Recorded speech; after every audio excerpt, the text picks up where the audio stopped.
Greetings, citizens. Justiguy has arrived, and we just got a hot and heavy jackpot here in 9 hours, 9 persons, and 9 doors. Well, 8 persons, really, but I digress. We got the jackpot. And I think I hear something unlocking in there. Impressive, Junpei. It would appear to be unlocked now. Thank you, thank you. There is something akin to a drawer in the bottom part of this machine, yes?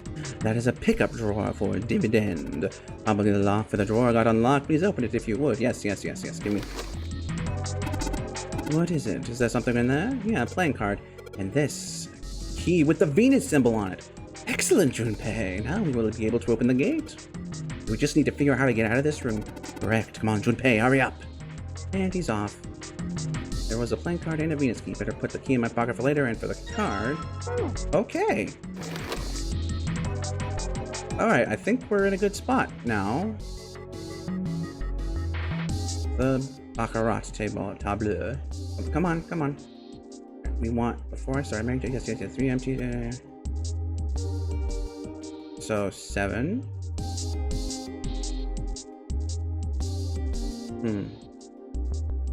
Let's play by the Baccarat. Alright, we play by the Baccarat rules. I think we would have gotten the whole bit where, oh, that's wrong. So I think we want to get to 9. So 7, 13. No. Hold on. This is wrong, but let me just. No, it wasn't wrong. I'm stupid. You think it's telling us to take the 8 card? Come on, let's grab it. Was it wrong? I thought it was right, but why did I think it was wrong? I'm confused. Don't do that. 3 cards I put down now stuck to the table. They won't be going anywhere anytime soon. Well, how did it know to do that? Alright, whatever. Let's get out of here. I hope this is we're getting out of here anyway. 8.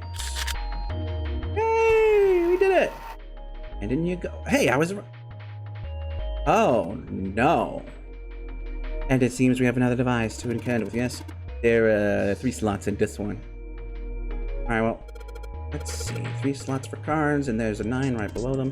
That probably means we got like 9 with the 3 cards we put in the slots, right? Just like we did over at the Baccarat table. Yeah, let's give it a shot. I mean, that's all we have left, so... Can't really fuck that one up. Just getting that's just getting rid of all the cards we have. Alright, so I put all the cards we had left into the slots. What happens now? Is that... Yes! I did hear something from the exit! Excellent work, Junpei. Wonderful. It seems the exit is unlocked. Let's go. Huzzah! Don't do that. Alright, let's go.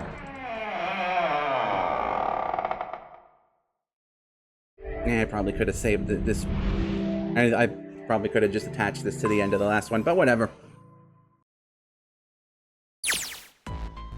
Junpei and his companions ran out of the casino and into a large, heavy, open... Where did heavy come from? Open room. A room, in fact, that they had been in once before. There was little to surprise them there. They already knew what their next step had to be. This way! The iron gate still stood in place, locked tight, blocking the stairway, and right in the center of it, a keyhole with the Venus symbol. The Venus key should work here. Wasting no time, he pulled it out and shoved it into the keyhole.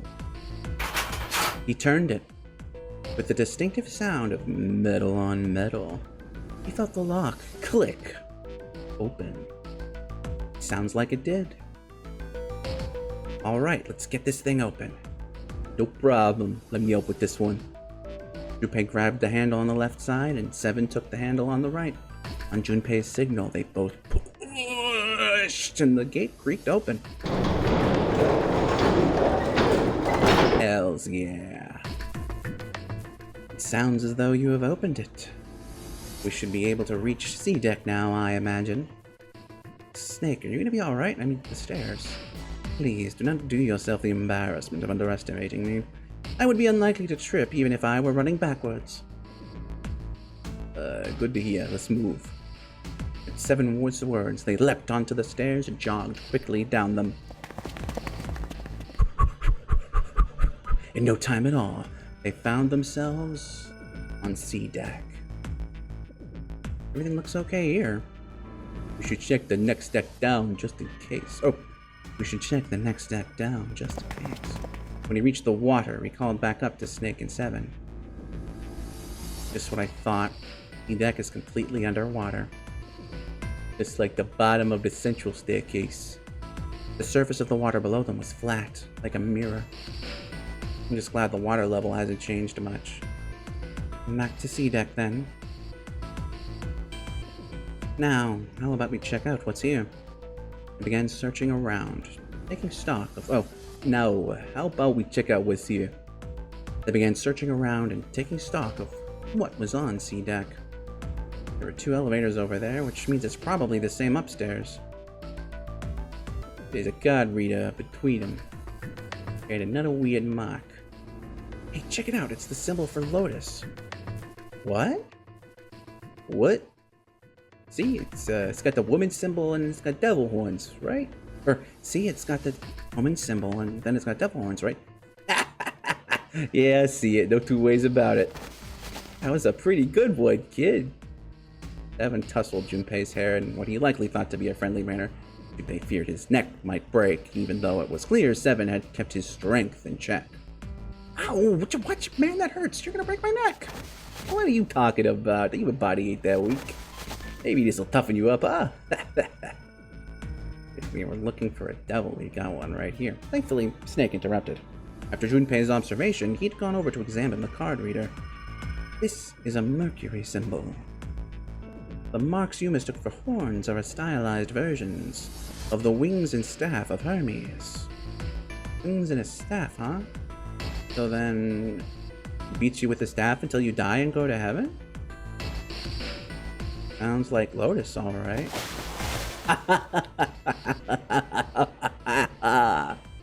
Seven shook Junpei's head even more vigorously, and the younger man began to feel as though his brains would be jostled about inside his skull. Seven, that's too much. My head. Junpei's stomach began churning uncomfortably. I think I'm gonna puke. Excuse me. Unless we can activate this device, I doubt the elevator will function. In other words, we gotta find a keycard with the Mercury symbol on it. So I would assume. Let's forget about the elevators for right now. How about that hallway to the left? Oh, there's a bunch of doors. There were a great many doors lining both sides of the hallway. They seemed to stretch on forever, and all 3 men suddenly got very small. Ah, shit. We're not gonna have enough time to check all these, are we? Maybe we can come back here later. We should check out the other side. Let's head back. To the right of the stairs, another hallway stretched out, reaching deep into the bowels of the ship. To the right this time. After a few moments of moving briskly down the hallway, they emerged into an area roughly the same size and shape as the one at the top of the stairs. On the left side of the room were 4 French doors. There are doors here too. Well, I guess it's just 4 this time. Let's open them up, starting with the closest one there. Okay, I'm on it. Junpei nodded and grabbed the one closest to him. He gave it a small tug and felt it move. Isn't locked. I'm gonna open it. Thrilled to have found another unlocked door, he threw it open. Lots of throwing of doors in this game.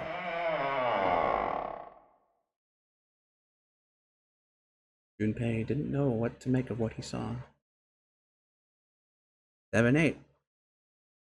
Pots. 3. 7, 8. He simply stood, unable to speak. Seven's eyes opened wide and his mouth gaped. After a few long moments, Seven at last managed to speak. Hey, what is this? Oh, huge and empty. Massive room stretched out in front of them, more a cavern than a room. Its vastness was oppressive, and it bore down on Seven and Junpei. It was not empty, however. The entire room was filled with lines upon lines of beds. They were simple things, little more than pipe and thin mattresses. There are beds everywhere. Is this a hospital?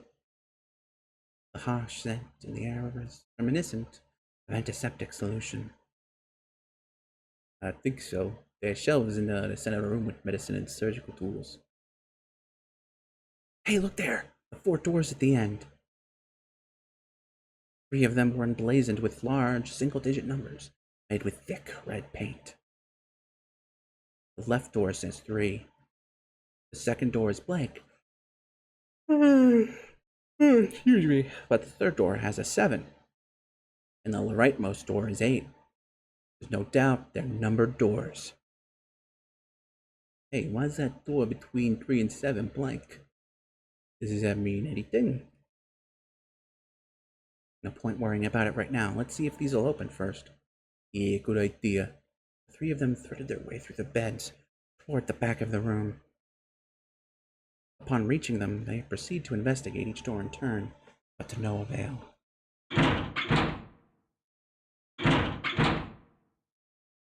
Oh, we can't open this. We are 5. Yep, locked. Just like I thought. Naturally. After all, there are rules to the nonary game, and to allow these doors to open easily would violate those rules. Unless we can authenticate ourselves with the red, the numbered doors will... Whoa, check this out. Suddenly, 7 spoke up, interrupting Snake. Look at the red, there's nothing on it. Huh? Don't you remember the red back at the main staircase? If there wasn't anyone in it, it said vacant on the little screen, remember? Oh, yeah, you're right. But this one is nothing, right? You think it's broken? Only one way to find out.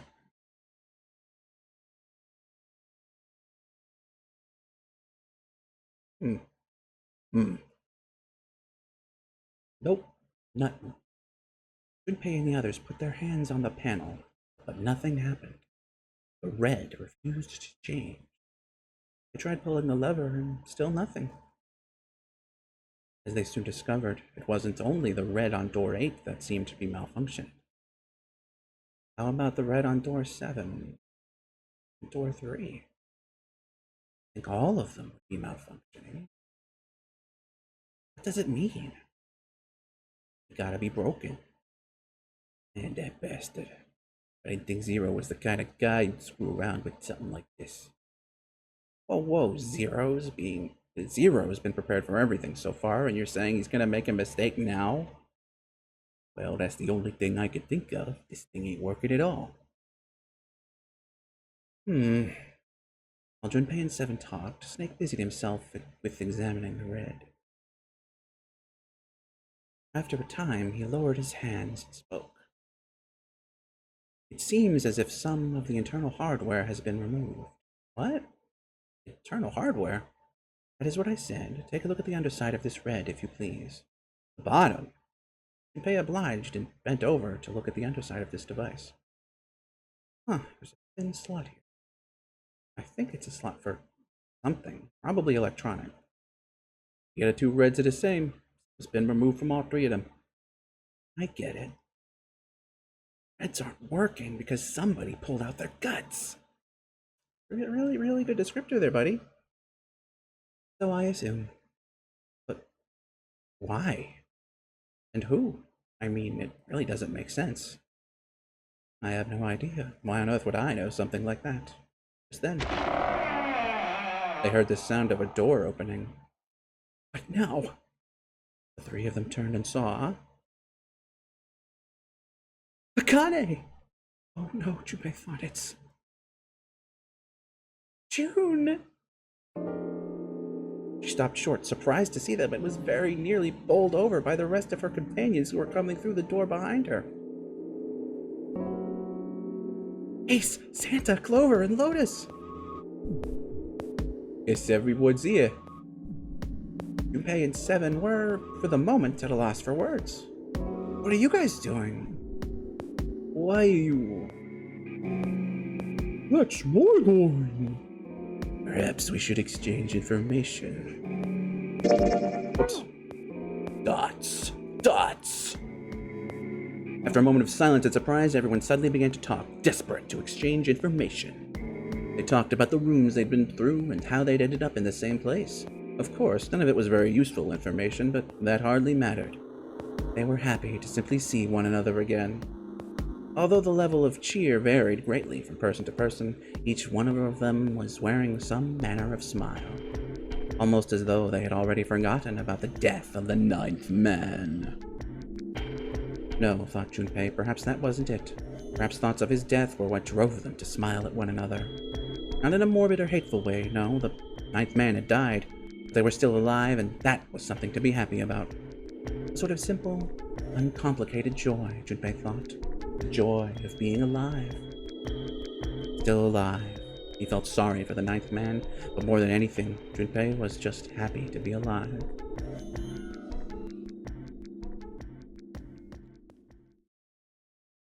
And that's what we know. With that, Junpei finished his own explanation. Well, this isn't good. And if the red is inactive, we can't keep going. What about that big hallway? Maybe there's somewhere in there we might be able to go. No, there's nothing there. The five of us had a quick look. There are plenty more hospital rooms, but nothing else. You mean all these doors are for hospital rooms? Yes, there are a number of individual rooms in addition to this large one. There was a door at the end of the hallway, but it was locked. It had one of those solar system mark things on it. It was the Jupiter symbol. Jupiter. I wonder what it means. Confusion seemed to be the consensus. While we're asking what things mean, what's the deal with this room?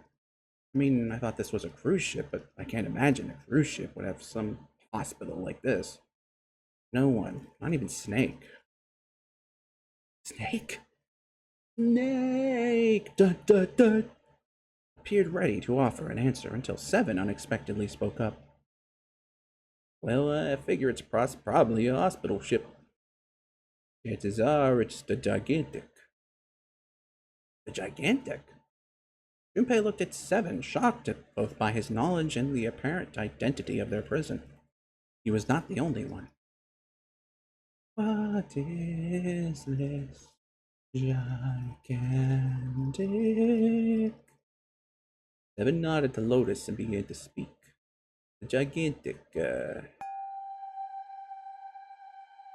He was a sister ship to the Titanic, built in the early 20th century. Actually, the Titanic had two sister ships, and they looked exactly the same. The Gigantic was said to be one of them. They intended to make her a passenger liner like the Titanic, but World War I began soon after the ship launched. The British Navy took her over and made her a hospital ship. At some point during the war, the Gigantic was damaged by a German mine in the Aegean Sea.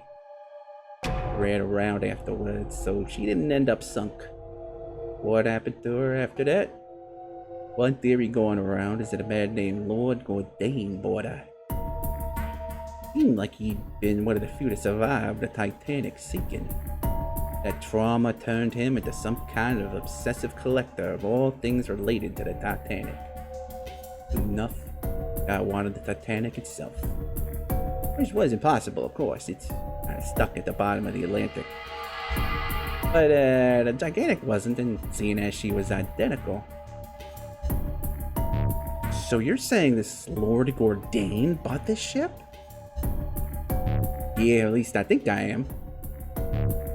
That's impossible.